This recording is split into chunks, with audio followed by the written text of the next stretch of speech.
Zënje dhe zotërinj, përshëndetje. Unë jam Jon Çeku dhe ky është edicioni informativ. 3 atentantet e raportuar ndaj Donald Trump në më pak se 2 vite kanë rritur shqetësimet për klimën e tensionuar politike në Shtetet e Bashkuara.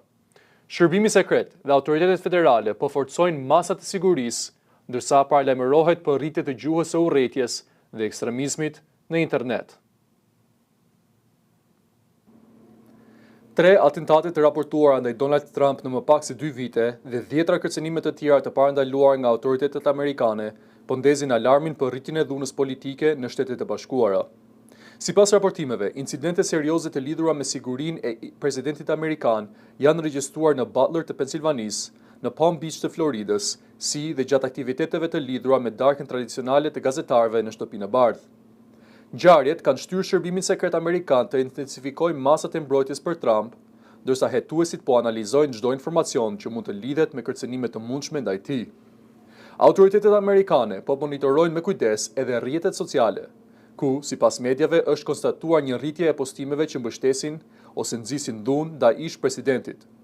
Shërbimi sekret thuhet se kontrollon vazhdimisht deklarata, komente dhe përmbajtje online që mund të interpretohen si kërcënim për jetën e Trump apo për sigurinë kombëtare.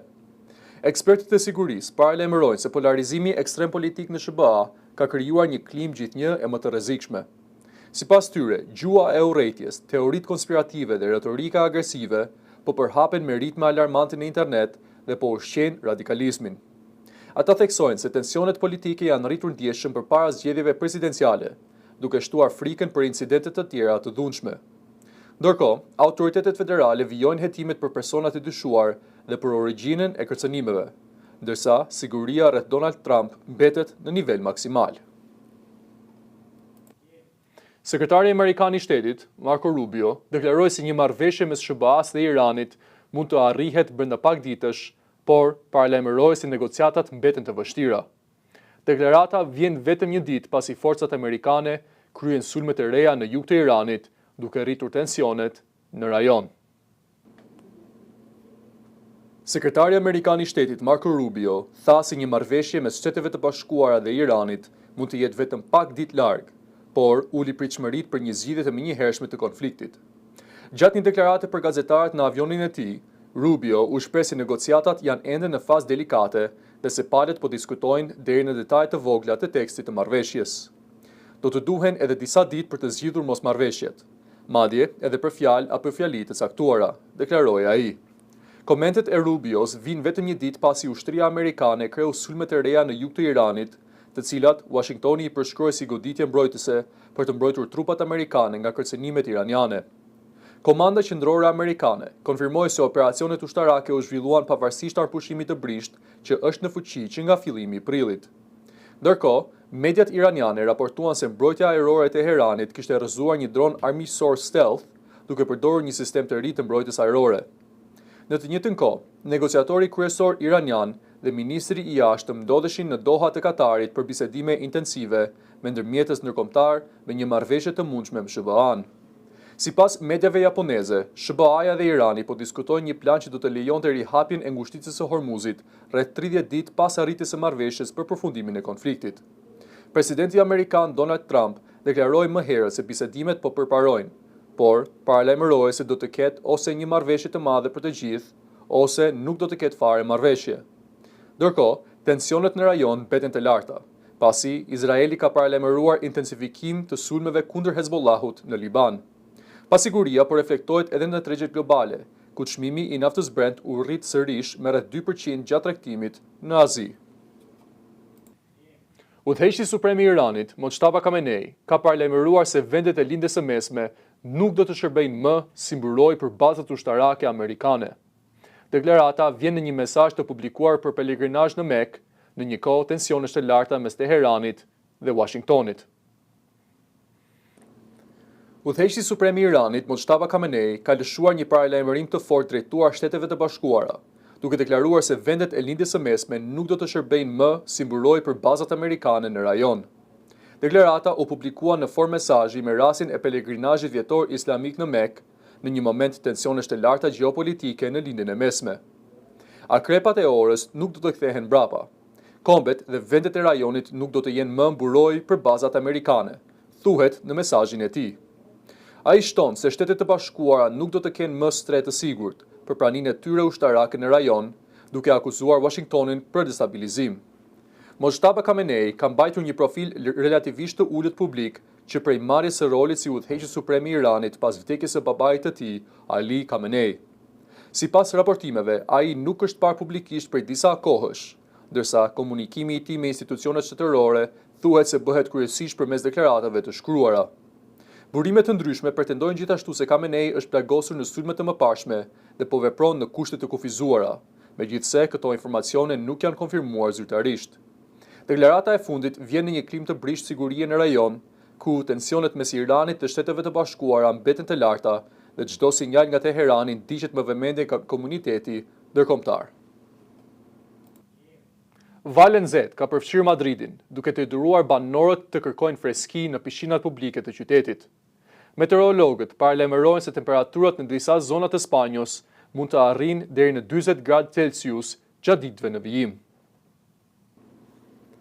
Banorët e Madridit i janë drejtuar pishinave publike për të gjetur lehtësim nga temperaturat në rritje që kanë përfshirë kryeqytetin spanjoll në fillim të sezonit të verës.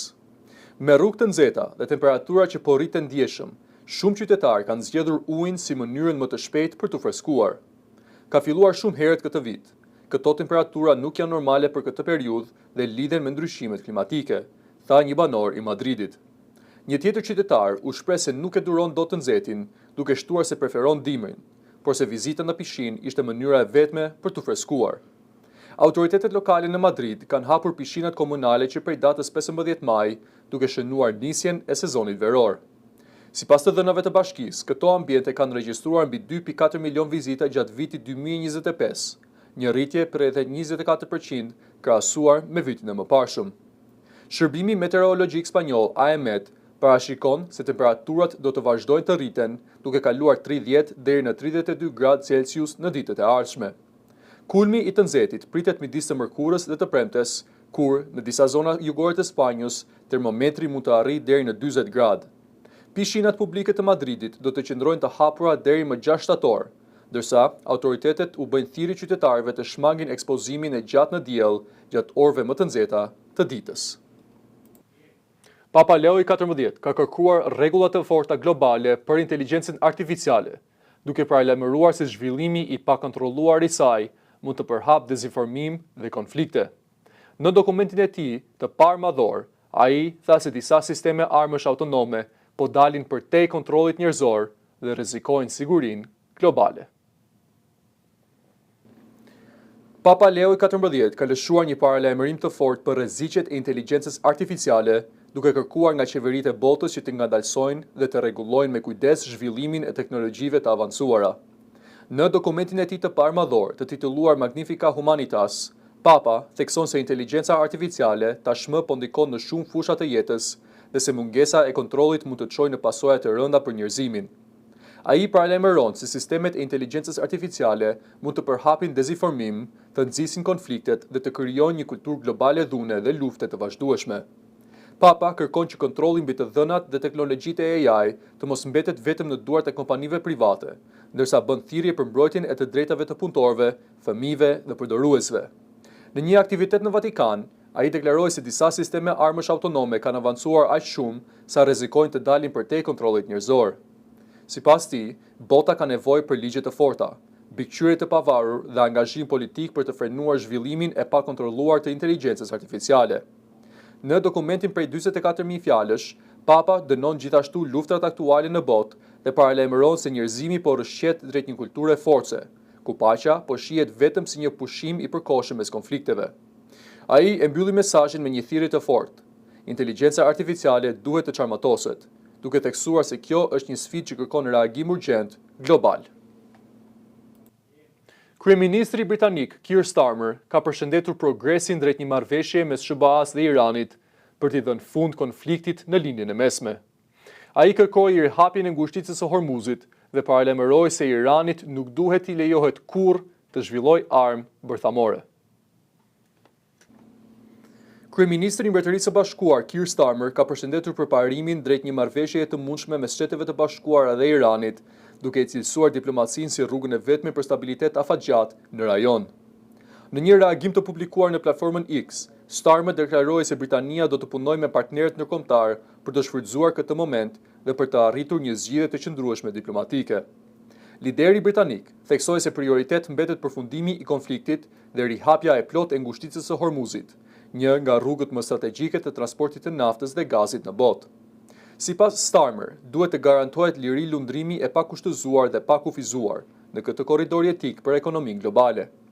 Kryeministri britanik përsëriti gjithashtu qëndrimin e Londrës se Iranit nuk duhet i lejohet kurrë të zhvillojë armë bërthamore. Ai shtoi se qeveria britanike do të vazhdojë përpjekjet për të mbrojtur qytetarët britanik dhe interesat e Mbretërisë së Bashkuar nga pasojat e konfliktit në lindjen e mesme. Deklarata e Starmer vjen pasi presidenti amerikan Donald Trump tha se një marrëveshje me Iranin për t'i dhënë fund luftës ishte negociuar kryesisht dhe po priste finalizimin. Konflikti që nisi më 28 shkurt shkaktoi tensione të mëdha në rajon dhe çoi në mbylljen de facto të ngushticës së Hormuzit, duke tronditur treshit globale të energjisë. Ndërkohë, fuqitë perëndimore dhe vendet e rajonit po intensifikojnë kontakte diplomatike në përpjekje për të shmangur një përshkallëzim të ri ushtarak dhe për të stabilizuar situatën në lindjen e mesme. Qindra mysliman shiit pakistanez janë deportuar nga Emiratet e Bashkuara Arabe pa kursime dhe pa sendet personale, mes dyshimeve për spastrimet e lidhura me luftën në Iran-SBA-Izrael. Organizata Human Rights Watch ka nisur hetime, ndërsa komuniteti shiit në Pakistan ka ngritur alarmin për diskriminim fetar. Një valë deportimesh nga Emiratet e Bashkuara Arabe po shkakton shqetësim të madh në Pakistan, pasi qindra mysliman shiit pretendojnë se janë dëbuar papritur pa pasuritë dhe kursimet që kishin ndërtuar prej vitesh pune në Gjirin Persik. Në distriktin rural Chakwal të Pakistanit, më shumë se 100 persona janë kthyer nga Emiratet pa bagazhe dhe pa akses në kursimet e tyre bankare. Shumë prej tyre thonë se u arrestuan, u morën në pyetje dhe më pas u deportuan menjëherë. Njëri prej tyre deklaroi për Reuters se kishte punuar për 16 vite në Dubai Metro dhe se gjithçka humbi brenda një çasti. Sipas një databaze të përpiluar nga një organizatë politike shiite pakistaneze, rreth 7.500 shiit pakistanez janë deportuar nga Emiratet që prej fundit të shkurtit, kur SBA-ja dhe Izraeli nisën sulmet ndaj Iranit. Pas Iranit, Pakistani ka popullsinë më të madhe shiite në botë, me rreth 40 milion besimtar, ndërsa Emiratet dhe shumica e vendeve të Gjirit udhëhiqen nga qeverisë sunite. Organizata Human Rights Watch ka deklaruar se raportet janë thellësisht alarmante dhe ka nisur hetime mbi rastet e deportimeve. Disa prej të deportuarve pretendojnë se gjatë marrjes në pyetje, autoritetet i pyetën nëse financonin Iranin ose kishin lidhje me Teheranin. Megjithatë, Ministria e Brendshme e Pakistanit ka mohuar që deportimet të jenë bërë mbi faza fetare, duke deklaruar se Emiratet kanë vepruar vetëm ndaj personave që kanë shkelur rregullat lokale. Sot, rreth 1.8 milion pakistanez jetojnë dhe punojnë në Emirate, duke dërguar mbi $6 miliard remitenca çdo vit në Pakistan. Kryeministri izraelit Benjamin Netanyahu është dërguar në spitalin Hadasa pranë Jeruzalemit për atë që zyra e tij e cilësoi si kujdes dentar. Vizita vjen mes shqetësimeve të vazhdueshme për shëndetin e liderit 76 vjeçar, i cili muajt e fundit ka pranuar trajtime për kancer në prostatë dhe probleme kardiake. Kryeministri izraelit Benjamin Netanyahu është dërguar në spitalin Hadasa në Ein Kerem pranë Jeruzalemit për trajtim mjekësor që zyra e tij e përshkroi si kujdes dentar. Konfirmimi erdhi pasi mediat izraelite raportuan se lideri 76 vjeçar ishte shtruar në spital, duke ngritur menjëherë pikpyetje mbi gjendjen e tij shëndetësore. Zyra e kryeministrit nuk dha detaje të tjera mbi procedurën apo kozgjatjen e trajtimit, duke insistuar se bëhej fjalë për një ndërhyrje rutinë. Megjithatë, shëndeti i Netanyahut ka qenë në qendër të vëmendjes gjatë muajve të fundit. Vetëm pak javë më parë, ai zbuloi publikisht se kishte kryer radioterapi për trajtimin e një kanceri të prostatës në fazë të hershme. Vetë Netanyahu pranoi se informacioni mbi trajtimin ishte mbajtur i fshehtë për rreth 2 muaj. Sipas tij, publikimi i menjëhershëm mund të përdoret nga Irani për propagandë kundër Izraelit në një periudhë tensioni dhe lufte në rajon. Kjo nuk është hera e parë që lideri izraelit përballet me probleme shëndetësore. Në korrik të vitit 2023, Netanyahu ju nënshtruar vendosjes së një stimuluesi kardiak, ndërsa në vitin 2024 kreu edhe një operacion në prostatë. Vizita e fundit në spital vjen në një moment shumë delikat politik dhe ushtarak për Izraelin, teksa vendi përballet me tensione të vazhdueshme në lindjen e mesme dhe me negociatat të ndjeshme mes SBA-s dhe Iranit. Pavarësisht shqetësimeve, zyra e kryeministrit nuk ka njoftuar për pezullim të aktivitetit të tij zyrtar. Familjarët e viktimave janë mbledhur pranë një funerali në Filipine pas shembjes tragjike të një ndërtese 9-katëshe në qytetin Angeles. Të paktën 4 persona kanë humbur jetën, ndërsa 16 të tjerë rezultojnë ende të zhdukur në ndërroja. Dhimbje dhe lot në qytetin Angeles të Filipine, ku familjarët e viktimave të shembjes së një ndërtese 9-katëshe janë mbledhur pranë shtëpisë mortore për të përcjellë të afërmit e tyre. Mes tyre ishte edhe familja e një punëtori ndërtimi që humbi jetën në ndërroja, ndërsa vajza e tij e përshkroi si një baba të përkushtuar që sakrifikoi gjithçka për familjen. E pash baban tim në videon e shpëtimtarëve, edhe pse fytyra i ishte mbuluar, e njoha menjëherë. Më dhem shumë ta shoh në atë gjendje, tha mes lotësh vajza e viktimës, Evelyn Alisawaj.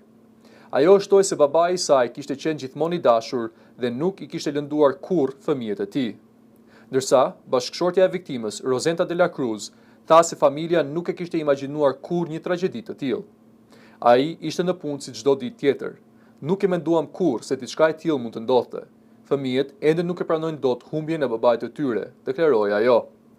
Autoritetet filipinase njoftuan se operacionet e kërkim-shpëtimit janë ndërprerë, pasi pajisjet speciale nuk zbuluan më shenja jete në ndërroja. Tashmë, operacioni është kthyer në mision rikuperimi të trupave. Sipas bilancit zyrtar, të paktën 4 persona kanë humbur jetën, përfshirë edhe një shtetas malajzian, trupi të cilit u gjet në një hotel pranë ndërtesës së shembur.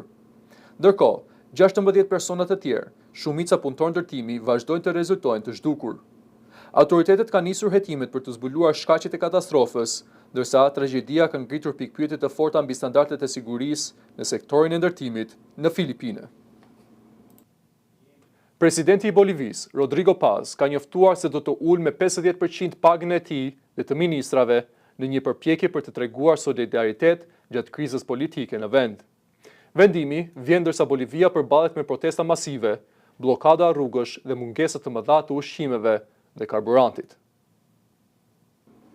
Presidenti i Bolivis, Rodrigo Paz, ka bërë të ditur se do të përgjysmojë pagën e tij dhe të anëtarëve të kabinetit qeveritar në një përpjekje për të treguar angazhim ndaj qytetarëve në një periudhë krize të thellë politike dhe ekonomike. Deklarata u bë gjatë një aktiviteti zyrtar në qytetin Sucre, ku Paz tha se vendimi është pjesë e një përpjekjeje më të gjerë për të përballuar situatën e vështirë që po kalon vendi. Ky president, së bashku me ministrat, ka marrë vendimin për të ulur pagën me 50%, si një shenjë angazhimi ndaj vendit, u shpreh ai. Bolivia ndodhet prej 4 javësh në rrezira politike dhe sociale, me protesta të vazhdueshme që kërkojnë dorëheqjen e presidentit. Bllokadat në rrugë kanë shkaktuar probleme serioze në furnizimin e qytetit kryesore si La Paz dhe El Alto, ku janë raportuar mungesa të ushqimeve, karburantit dhe barnave në spitale dhe tregje. Përfaqësues të sindikatave dhe protestuesit thonë se presidenti nuk po qeveris për të gjithë qytetarët, por vetëm për një pjesë të elitës ekonomike të vendit, duke akuzuar për paaftësi në menaxhimin e krizës. Ndërkohë, qeveria e Pazit ka mbrojtur masat e saj ekonomike, përfshirë shkurtimet e shpenzimeve dhe reduktimin e subvencioneve për karburantet, duke argumentuar se këto janë hapa të domosdoshëm për stabilizimin e financave publike. Në terren, disa qytetarë shprehen të shqetësuar për situatën, duke thënë se vendi mund të vazhdojë të funksionojë me mungesa të vazhdueshme dhe bllokada rrugësh. Kriza në Bolivi mbetet e hapur, ndërsa presioni politik mbi presidentin Paz po rritet çdo ditë. Kjo ishte gjithçka që kishim përgatitur për ju sot. Për më tepër na ndiqni në rrjetet tona sociale, bëni subscribe në YouTube dhe na ndiqni në faqen tonë të webit www.nsmtv.ca. Bashk, mirupafshim.